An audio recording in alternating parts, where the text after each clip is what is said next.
The wind, a mournful voice across the endless, dust-choked plains of the New Mexico territory, whispers tales of hardship and fleeting hope. It whips around Ilara's small, isolated cabin, rattling the ill-fitting window pane like a persistent, unwelcome guest. Inside, she moves with the economy of someone who knows every calorie counts, every movement must have purpose. Her existence is pared down to the bone, survival. One morning, the monotony of her struggle is broken by a dark shape against the pale sunrise, a crumpled form near the dry creek bed that marks the edge of her claimed acre. It's a man, still as death, one arm flung out as if reaching for something just beyond his grasp. Caution, a well-honed instinct, screams at her, but a deeper, perhaps more foolish, compassion stirs. He could be anyone, a drifter, a thief, an outlaw. Helping him is a risk she can ill afford.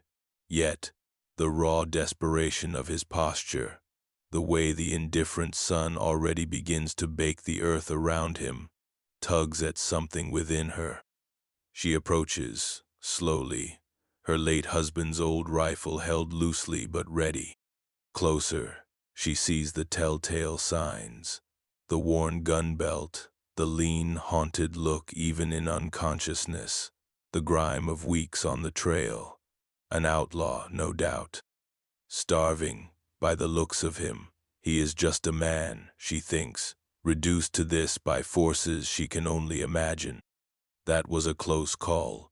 Before we see how Ilara navigates this, tell us in the comments, what's the toughest situation you've ever had to survive? And if you admire pure grit, hit that like button and subscribe. The risk is immense. Harboring an outlaw could bring the law down on her, or worse, his enemies. Her meager supplies, stretched thin already, would be strained further. But to leave him to the buzzards and the sun, she can't. It's a line she won't cross. With a grunt of effort, she manages to drag him, an awkward, heavy weight, towards the dubious sanctuary of her cabin. The air inside is cool, smelling faintly of wood smoke and dried herbs. She lays him on her own narrow cot, his face, even slack, etched with a harshness that speaks of a life lived on the run. His lips are cracked, his skin feverish beneath her touch. And with a battered tin cup of precious water, then a spoonful of thin, carefully hoarded broth, his life and hers were irrevocably changed. Ilara Mason was a widow, barely 2 years into that lonely state. Her husband, Tom, a man with dreams bigger than his luck, had sunk everything into this small patch of unforgiving land, hoping to carve out a life. A fever had taken him the previous spring, leaving Ilara with the land, a handful of debts, and a profound, echoing silence. She was resilient, her spirit toughened by loss and the daily grind of wresting a living from the parched soil, but the loneliness was a constant ache. Her nearest neighbors were a half-day's ride, and town, a loose collection of buildings called Redemption, was a full day further, a journey she rarely made. The outlaw, when he finally stirred days later, introduced himself with a hoarse whisper as Jedediah. His eyes, the color of faded denim, were initially filled with a feral suspicion, scanning the small cabin, lingering on Ilara, assessing threat. He was weak, bones sharp beneath his ragged clothes, but an undeniable current of danger still emanated from him. He ate what little she offered, more broth, a piece of stale cornbread softened in water, with a desperate, controlled hunger that spoke of long deprivation.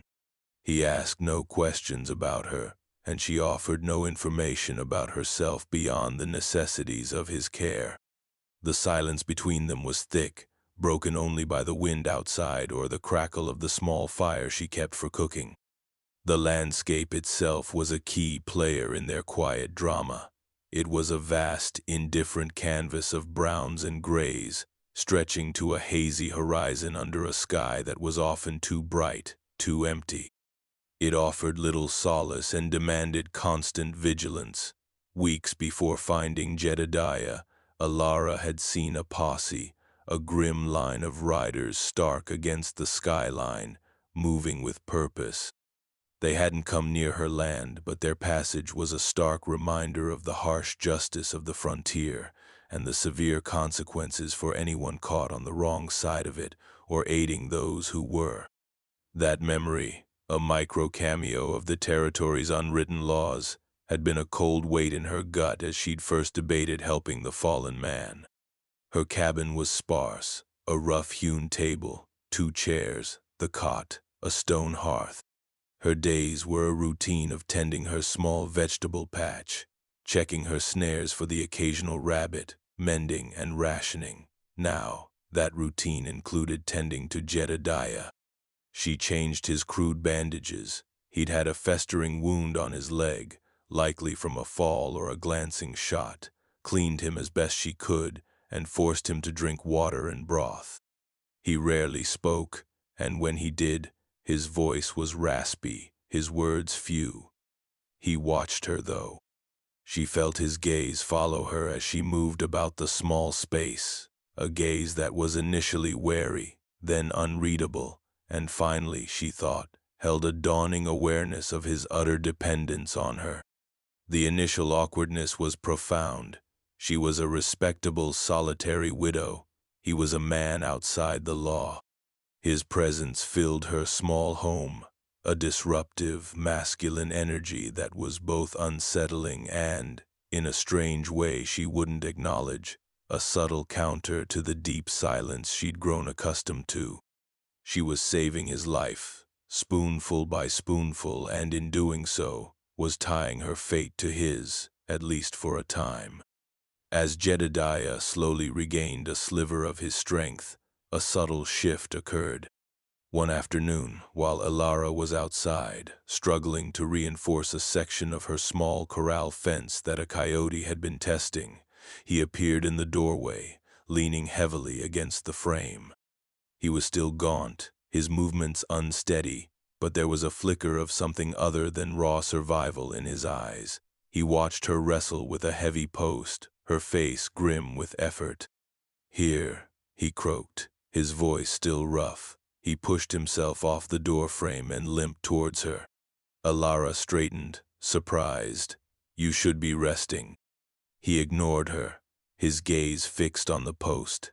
"Angle it more. Use the rock for leverage." His instruction was brief, practical. She hesitated, then followed his direction. The post settled more easily. A small thing, but it was the first indication of the man beneath the outlaw persona, a hint of competence, of a life that knew more than just running and hiding. It was a catalyst. Her act of kindness, born of a deep-seated compassion, was being met, not with demands or threats, but with a clumsy, weak attempt to contribute. Later that day, as she prepared their meager evening meal, he spoke again, his voice a little stronger. "Why?" Alara didn't pretend to misunderstand. She looked at him, met his searching gaze. "You were starving. No man deserves to die like that." A complex emotion flickered in his eyes, surprise, perhaps a touch of disbelief, maybe even a ghost of gratitude. He said nothing more, but the silence that fell was different, less charged with suspicion, more with a nascent, unspoken understanding. He was still an outlaw. She was still a law-abiding woman who had taken an enormous risk. But in that shared moment of quiet, a fragile bridge was built. The following days saw Jedediah's continued, slow recovery. He remained quiet, watchful, but the feral edge began to soften. He made no demands, showed a surprising consideration for her limited resources, eating sparingly, never complaining. One morning, Alara found him outside, awkwardly trying to split some firewood with her dull axe. He was clumsy, his weakness still profound, but the intent was clear. She took the axe from him gently. "Let me. You'll open that wound again."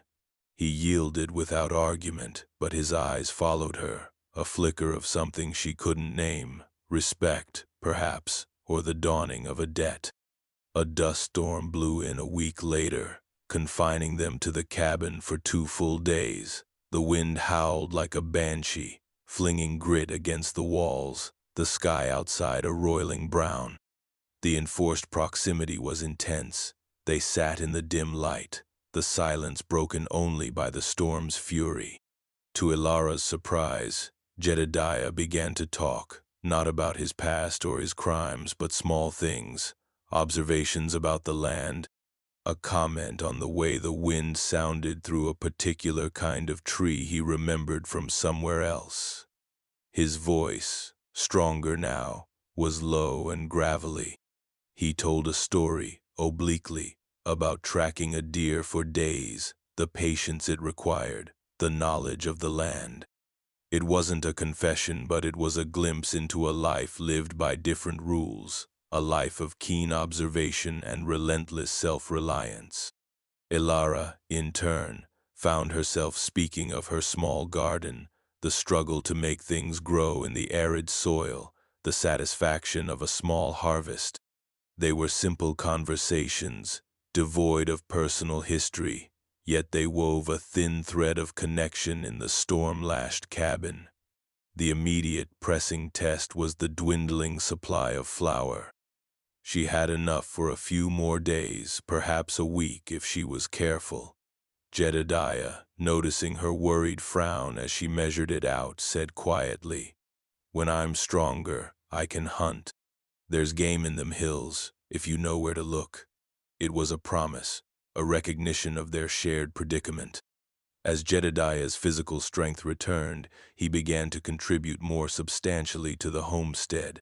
He had a knack for fixing things, the loose hinge on the cabin door, the wobbly leg of her table, the corral fence he mended with a surprising efficiency. His hands, though calloused and scarred, moved with a quiet competence.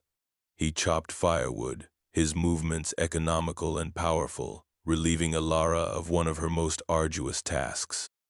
He never spoke of payment or obligation, but his actions were a silent acknowledgment of the life she had given back to him. They fell into a rhythm, a strange domesticity forged in isolation and necessity. Ilara would tend her garden and her snares while Jedediah handled the heavier work. In the evenings, they would share their meager meal, the silence between them now more comfortable, companionable. She learned things about him not through direct questions, which he still deflected with a quiet reserve, but through observation. She saw the way his gaze would sometimes drift to the distant mountains, a look of longing and restlessness in his eyes. He carried a small, battered leather pouch on a thong around his neck, tucked inside his shirt. He never opened it in her presence, but she saw him touch it sometimes, a fleeting, unconscious gesture. He was good with the skittish mule she'd inherited, his voice low and calming as he checked its hoof one day. He, in turn, observed her quiet fortitude, her unwavering routine in the face of hardship. He saw the faded photograph of her late husband, Tom, that she kept on the small mantel, and the way her expression softened when her gaze fell upon it. He learned of her solitude not from complaints, but from the way she sometimes talked to herself in the garden, or the faint, surprised pleasure in her eyes when he initiated a brief conversation. One afternoon, he returned from checking snares further afield than she usually ventured, a pair of plump rabbits slung over his shoulder. It was more meat than she'd seen in months. "There's a spring up yonder," he said, nodding towards the low hills. "Good water, draws game." His knowledge of the land was a tangible asset. That night, they ate roasted rabbit, a feast by their standards. A rare, small smile touched Ilara's lips, and Jedediah felt an unfamiliar warmth spread through his chest. But their fragile peace was easily threatened. A few days later, a grizzled trapper, one of the few people who occasionally passed through this remote area, stopped by Ilara's cabin, hoping to trade some pelts for supplies. He was a garrulous old man, full of news and rumors from the wider world. Jedediah had vanished into the scrub behind the cabin at the first sight of the approaching rider, a well-honed instinct. The trapper, after accepting a cup of water, launched into a tale about a notorious gang led by a ruthless outlaw known as Silent Jed. They say he's got eyes in the back of his head, and a temper like a rattler, the trapper said, his eyes wide. And his gang, they're loyal as hounds, but twice as mean. Been plaguing the territory for years. Ilara listened, her heart growing cold. Silent Jed, Jedediah. The coincidence was too stark.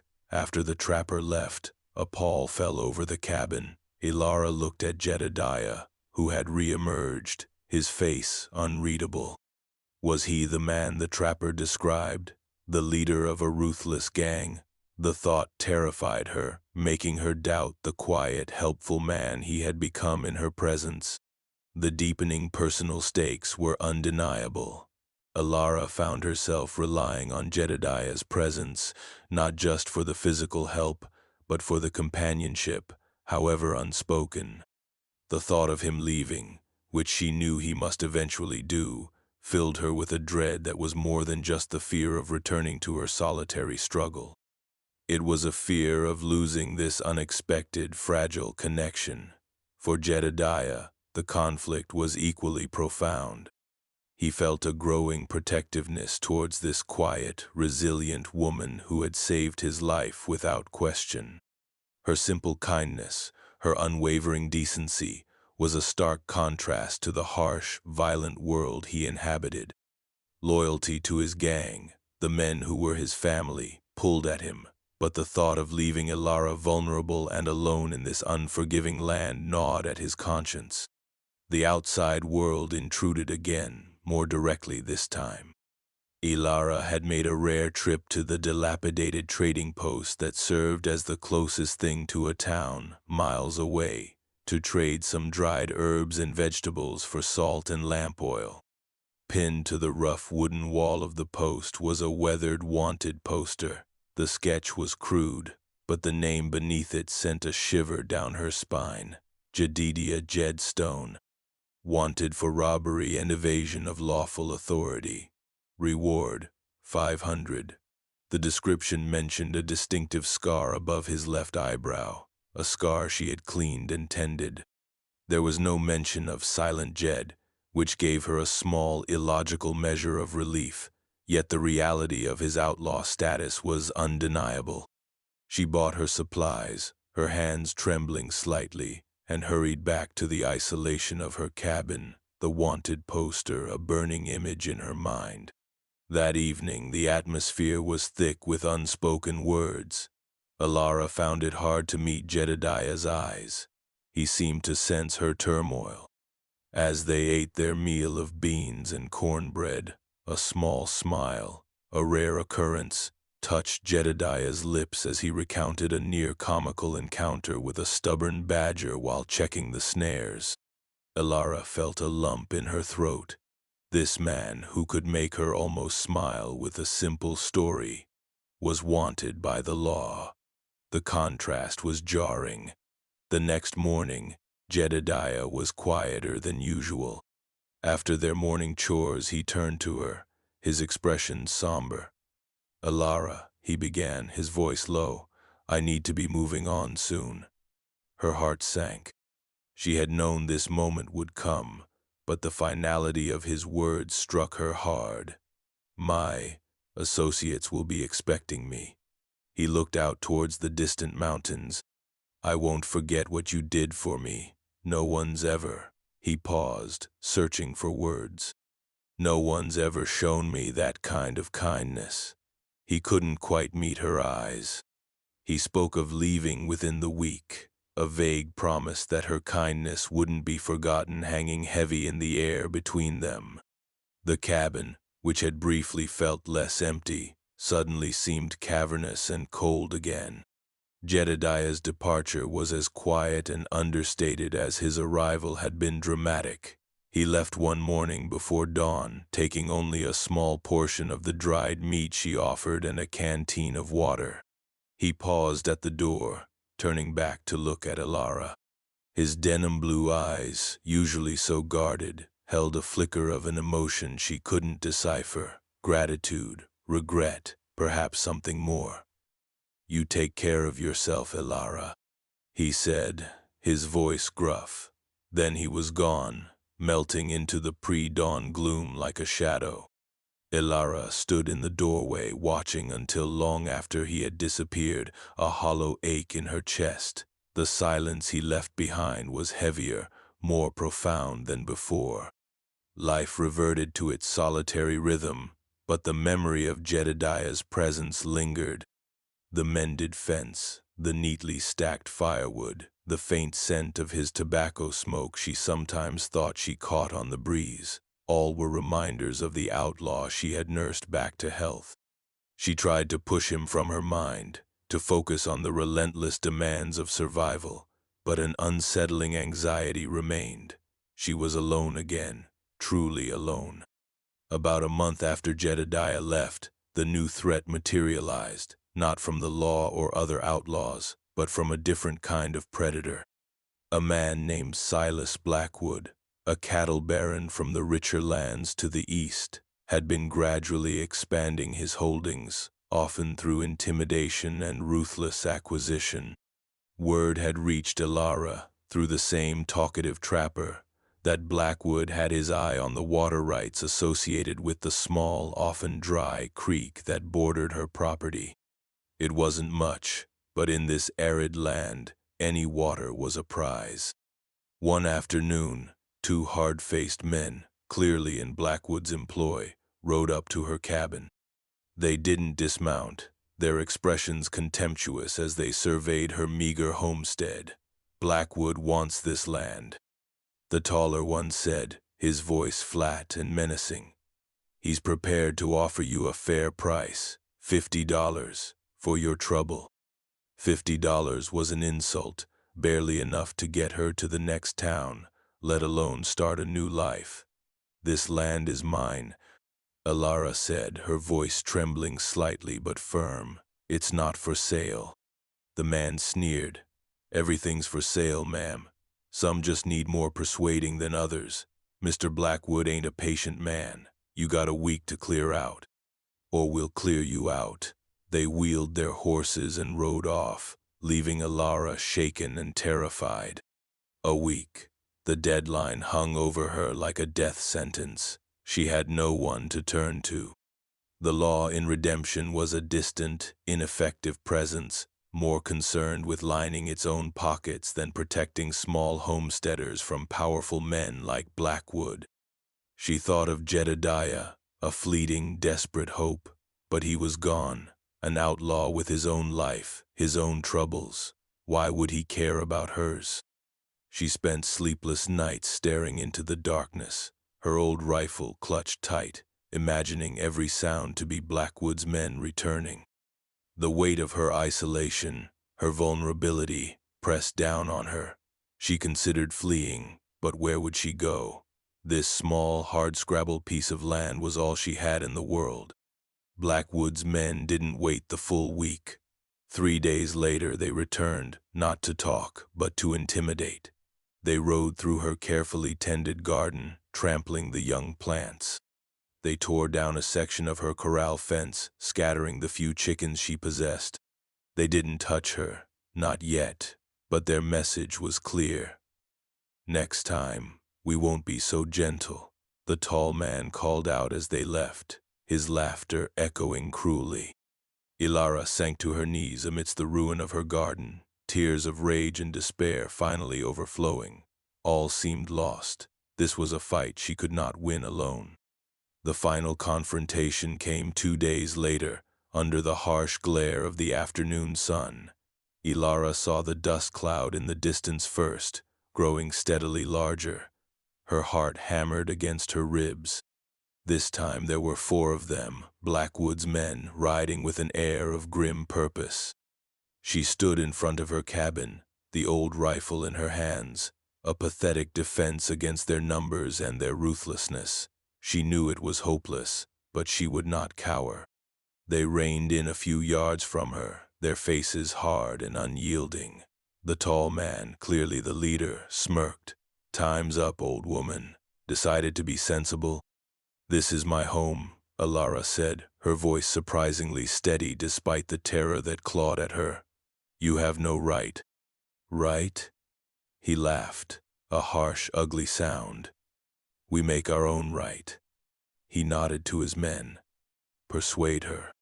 2 of them dismounted, advancing slowly towards her. Alara raised the rifle, her hands shaking. This was it. This was how her struggle would end. And then another sound. Hoofbeats. Many hoofbeats, coming fast from the low hills to the west, the direction Jedediah had taken. Ilara's head snapped up. Through the shimmering heat haze, she saw them, a line of riders, at least 10 of them, materializing as if from the earth itself. They rode with a deadly, silent efficiency, fanning out, their rifles held ready. At their head, unmistakable even at a distance, was Jedediah. Blackwood's men stopped in their tracks, their arrogant demeanor instantly replaced by surprise, then dawning alarm. They were outnumbered, outmaneuvered. Jedediah and his gang reined in, forming a loose semicircle that effectively trapped Blackwood's men between them and Alara's cabin. Jedediah's face was grim, his eyes, cold as chips of ice, fixed on the tall man. "Seems you boys are a long way from your own range," Jedediah said, his voice quiet but carrying an unmistakable authority. The tall man swallowed, his bravado gone. "This ain't your concern, Stone." He recognized Jedediah. The name Stone and the sight of the armed, silent men backing him up was enough to curdle his blood. "This woman showed me kindness when I was at death's door," Jedediah stated, his gaze unwavering. "Anyone troubling her is troubling me, and my associates." He gestured slightly with his rifle towards his companions, who sat their horses like stone figures, their eyes glinting. They were a hard-bitten crew, the kind of men who inspired fear in others, but as Alara looked at them, she saw something else, an unwavering loyalty to their leader, and by extension, to the woman he was now protecting. Ilara watched, her rifle lowered, her heart a wild drum in her chest. Jedediah, the starving outlaw she had nursed, was now her improbable savior, backed by a force she hadn't dared to imagine. His gang, the ruthless men the trapper had spoken of, were now her protectors. The confrontation was brief, decisive. The tall man, seeing the deadly resolve in Jedediah's eyes and the formidable presence of his gang, knew he was beaten. "No trouble here, Stone," he stammered, backing away. "Just a misunderstanding." "See that it stays that way," Jedediah said, his voice still dangerously soft. "This land and this woman are under my protection. Spread the word. Blackwood sets foot near here again, he'll answer to all of us." The threat was implicit and utterly believable. Blackwood's men couldn't get away fast enough, scrambling onto their horses and galloping back the way they had come, not daring to look back. The dust of their hasty retreat settled slowly in the still afternoon air. Jedediah turned to Alara, his expression softening almost imperceptibly. "You all right, Alara?" She could only nod, tears welling in her eyes, tears not of fear this time, but of overwhelming relief, and a gratitude so profound it left her speechless. The victory was absolute, the threat neutralized. Jedediah's gang didn't just drive off Blackwood's men. They dismounted, and with a quiet efficiency that was astonishing to watch, began to repair the damage. One group, led by a burly, bearded man, started rebuilding the corral fence, stronger than before. Another, with surprising gentleness, began to carefully right the trampled plants in her garden, their rough hands unexpectedly tender. A third group, under Jedediah's direction, checked her well, cleared some debris, and even reinforced the rickety porch of her cabin. They worked for hours, speaking little, a silent, coordinated effort. They produced supplies from their saddlebags, sacks of flour, beans, coffee, sugar, even a side of bacon and a small keg of what looked like molasses. They left tools, a new axe, a shovel, a sturdy hammer. The tenfold kindness was not just in the protection, but in this unexpected, overwhelming generosity. It was more than she could have ever dreamed of. Jedediah, it seemed, had told them of her kindness, and they had come prepared not just to fight, but to provide. The risk they took, appearing so openly, drawing attention to themselves, was significant. But for Jedediah, and now for his men, it was a debt of honor being repaid. As the sun began to dip towards the horizon, casting long shadows across the land, Jedediah's men finished their work. The homestead, which had been on the brink of ruin, now looked more secure, more prosperous than it had in years. Ilara stood by her cabin door, watching them, a sense of unreality washing over her. Jedediah approached her, hat in hand. "They won't trouble you again, Ilara," he said quietly. She finally found her voice, though it was thick with emotion. I don't know how to thank you, Jedediah. All of you." He just nodded, a rare, faint smile touching his lips. "You saved my life. We don't forget kindness like that." One of his men, the burly one with the beard, tipped his hat to her. "Heard you helped our captain, ma'am. We're obliged." The others murmured their assent, their expressions, though still rough, holding a surprising respect. Ilara looked around at her restored garden, the mended fence, the pile of supplies. She was no longer just a lone, struggling widow. She was a woman who had shown compassion in the face of fear, and that compassion had been returned in a way she could never have imagined. Her spirit, so long bowed by hardship, felt suddenly lighter, stronger. Jedediah lingered a moment after his men had mounted up, ready to depart. The air between them was filled with unspoken things. "We'll be keeping an eye out," he said, his gaze meeting hers directly. "From a distance, you won't be troubled again." It was a promise, a shield of protection extending far beyond this single day. She watched them ride away, a band of outlaws who had become her unlikely guardians, disappearing back into the vast, indifferent landscape from which they had come. The silence that descended on the homestead was different now. It was not the silence of loneliness, but of peace, of security. She walked to her newly repaired fence, running her hand over the smooth, sturdy wood. The cabin, with its mended porch and stocked larder, felt like a true home, a sanctuary earned not just by her own labor, but by an unexpected, profound act of reciprocity. On her doorstep, she found a small, intricately carved wooden bird, no bigger than her thumb, clearly whittled by a skilled hand. It hadn't been there before, Jedediah's.